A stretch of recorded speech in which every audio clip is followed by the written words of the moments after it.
Ce jeudi 26 mai 2011, ils étaient plus d'une cinquantaine d'écobisiens à s'être donné rendez-vous au 5e étage de la Chambre du commerce et d'industrie de la Haute-Savoie pour leur traditionnel speed meeting, mais aussi et surtout pour écouter l'invité écobis du mois, le handballeur champion du monde Philippe Gardant.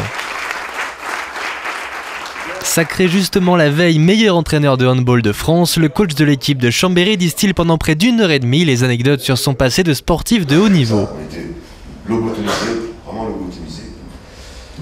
On se reposait 1 heure ou 2 heures, quand même un petit peu. De la difficile formation de l'esprit d'équipe au calcul marketing des mémorables coupes de cheveux des Jeux Olympiques de Barcelone, des stages intensifs de Daniel Constantini à la Marseillaise en pleine rue à 4h du mat la veille d'un match, tout y passe et l'assemblée semble conquise.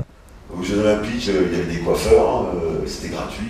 C'est important comme mission. Mais sous ces faux airs de one-man show, la conférence permet surtout à l'ex-star des Barjots d'expliquer à des chefs d'entreprise aux oreilles grandes ouvertes sa vision très personnelle du management, de l'esprit d'équipe, de la difficulté de trouver un leader et des bienfaits de la liberté dans le management. À un moment où il y aura une période difficile, c'est le naturel qui va revenir. Et s'il n'y est pas, on va avoir un leader qui va se tasser. Philippe Gardant revient également sur l'arrêt brutal de sa carrière et sur sa reconversion en entraîneur de Chambéry, expérimentant des méthodes quasi militaires sur ses joueurs incrédules.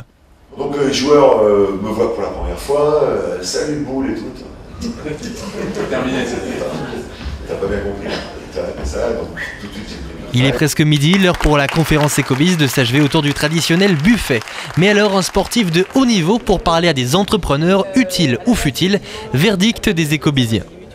Je pense qu'il n'a pas osé justement faire les parallèles entre le milieu sportif et notre vie de chef d'entreprise, mais je pense que les parallèles sont existants et il y a bon nombre de conseils qu'il nous a promulgués qui peuvent être directement réutilisés dans l'entreprise. Les parallèles étaient vraiment très frappants avec ce qui existe aujourd'hui dans le monde de l'entreprise, des entreprises qui voudraient trop contraindre leurs salariés et qui finalement arrivent à une contre-productivité en termes de développement et d'utilisation de leurs capacités, quoi. Il a beaucoup parlé de défis, de choses comme ça. Bon, c'est vrai que moi, ça me permet de me remotiver, de me projeter, d'avoir un petit peu plus de punch pour continuer l'aventure.